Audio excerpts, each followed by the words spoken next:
మియాపూర్లో 12 ఏళ్ల బాలిక అనుమానాస్పద మృతి కేసులో ఘోర నిజాన్ని పోలీసులు గుర్తించారు. బాలిక వసంతను కన్న తండ్రే హత్య చేశాడని పోలీసులు నిర్ధారించారు. తన కామ వాంఛను తీర్చలేదనే కోపంతో కన్న బిడ్డనే కడతీర్చాడు ఈ కసాయి తండ్రి. ఈ కేసుకు సంబంధించిన వివరాలను మియాపూర్ ఏసీపీ పి నరసింహారావు బుధవారం మీడియాకు వెల్లడించారు.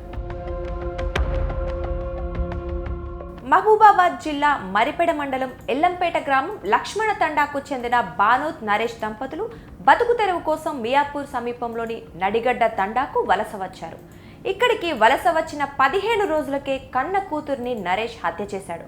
అయితే నరేష్ మద్యానికి బానిసవడంతో పాటు అతడికి నీలి చిత్రాలు చూసే అలవాటు ఉందని ఏసీపీ వెల్లడించారు. మియాపూర్ సమీపంలోని అడవిలోకి తన కూతుర్ని తీసుకెళ్లిన నరేష్ కోరిక తీర్చాలని అడిగాడని, భయపడిపోయిన బాలిక అమ్మకు చెప్తానని అరవటంతో హతమార్చాడని వివరించారు.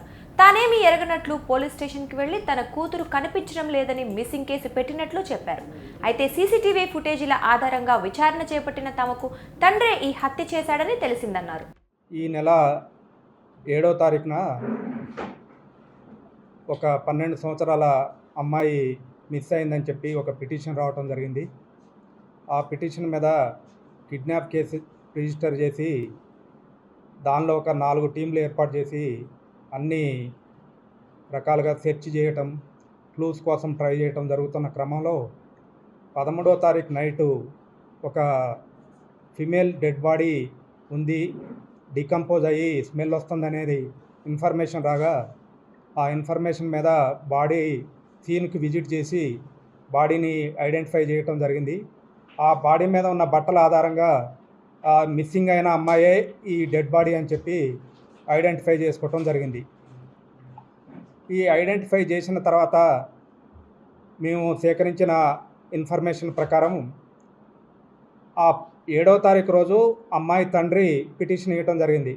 ఉదయం 9 గంటల ప్రాంతంలో అమ్మాయి ఇంట్లో నాకు ఇక్కడ ఇష్టం లేదు, మా నేటి విలేజ్ మరిపెడ దగ్గర ఎల్లంపేట విలేజ్, అక్కడికే వెళ్ళిపోదాం అని చెప్పి మారాం చేసి ఇంట్లో నుంచి వెళ్ళిపోయింది అని చెప్పి తెలిసి తండ్రి బయటికి వెళ్ళటం జరిగింది.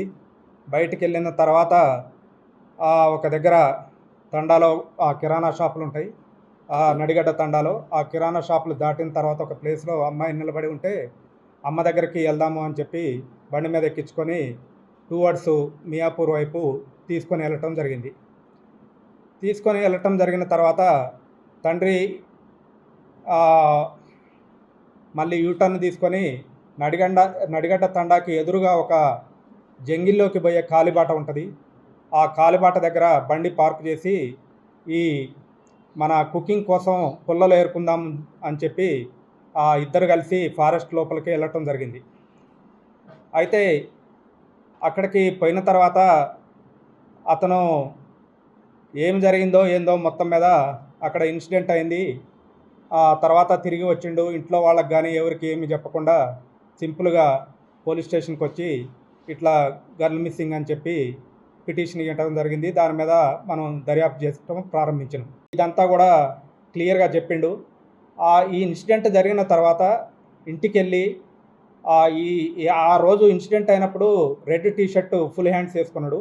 ఆ షర్ట్ మార్చి వైట్ షర్ట్ వేసుకొని భార్య దగ్గరికి వెళ్ళి అమ్మాయి మిస్ అయిందని చెప్పి భార్యని తీసుకొని మళ్ళీ తండాకు వచ్చి అంతా డిస్కషన్ చేసి పోలీస్ స్టేషన్కి వచ్చి మనని పోలీసులను తప్పుదోవ పట్టించే విధంగా గర్ల్ మిస్సింగ్ కింద కేసు రిజిస్టర్ చేయడం జరిగింది. సబ్సిక్వెంట్గా మేము కేసు ఇన్వెస్టిగేషన్ చేసినాం. మొత్తం 4 టీంలు ఏర్పాటు చేయడం జరిగింది.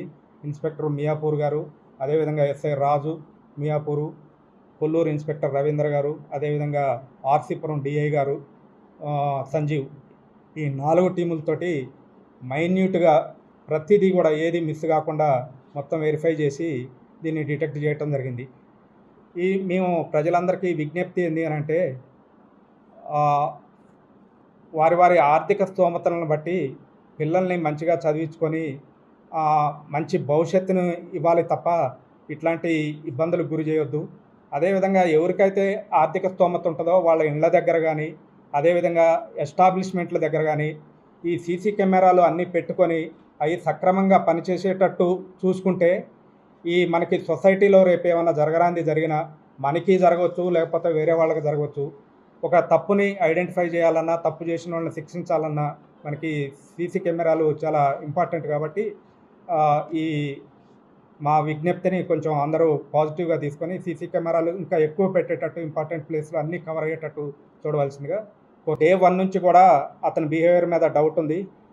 అందుకని చెప్పి మనం పాజిబిలిటీ ఉన్న సీసీ కెమెరాలు అన్ని ఫుటేజీలు అదేవిధంగా వేరే విధమైన టెక్నికల్ ఎవిడెన్స్ ఇవన్నీ సేకరించి తర్వాత మేము సేకరించిన ఆధారాలను బట్టి ఇతనే అని మేము ఒక నిర్ధారణకు వచ్చే టైంలోనే ఇతను నడిగడ్డ తండాకు చెందిన ఒక పెద్ద మనిషి దగ్గరికి అప్రోచ్ అయ్యి ఈ జరిగిన విషయం అంతా చెప్పి నన్ను పోలీసుల దగ్గర సరెండర్ చేయమంటే మనకి తీసుకొచ్చి సరెండర్ చేశారు. సరెండర్ చేసిన తర్వాత అదేవిధంగా మేము సేకరించిన ఆధారం ప్రకారం అసలు ఇందులో జరిగిన విషయం ఏంటంటే ఇతను కొంచెం బ్యాడ్ హ్యాబిట్స్ ఉన్నాయి. బాగా అంటే ఆల్కహాల్కి అడిక్ట్ అయ్యిండు, ప్రతిరోజు తాగి ఉండేవాడు. అదేవిధంగా అతని ఈ అశ్లీల చిత్రాలు ఏది బ్లూ ఫిల్మ్స్కి సంబంధించిన వీడియోలు చూస్తుండేవాడు ఎప్పుడు కూడా ఫోన్లో. ఒక 2 రోజుల నుంచి అతని ఫోన్ డిస్ప్లే పనిచేయకపోవటం వల్ల అతనికి పిచ్చిలేసినట్టు అయ్యి అతని కోరికను తన సొంత కూతురుతోటే తీర్చుకోవాలనే దురుద్దేశంతో అమ్మాయిని అక్కడ తీసుకుపోవడం జరిగింది ఫారెస్ట్లోకి తీసుకుపోయిన తర్వాత ఆ అమ్మాయిని టచ్ చేసి ఆ కోరిక గురించి చెప్పగా తను అరిసి నేను అమ్మకు చెప్తా అని అనవటంతో లాభం లేదు, ఈ అమ్మాయి పోతే మళ్ళీ తండాలో చెప్తే పరువు పోయిద్ది అని చెప్పి అమ్మాయి జుట్టు పట్టుకొని గుంజి కింద పడేసిండు. అప్పుడు ఆ అమ్మాయికి ముక్కు దగ్గర దెబ్బ తాకి బ్లీడింగ్ ఇంజరీ అయింది. వెంటనే ముక్కు చెవులు నోరు మూసేసి చనిపోయింది అనుకున్న క్రమంలోనే అక్కడ ఉన్న ఒక స్టోన్ తోటి తల వెనక కొట్టడం జరిగింది.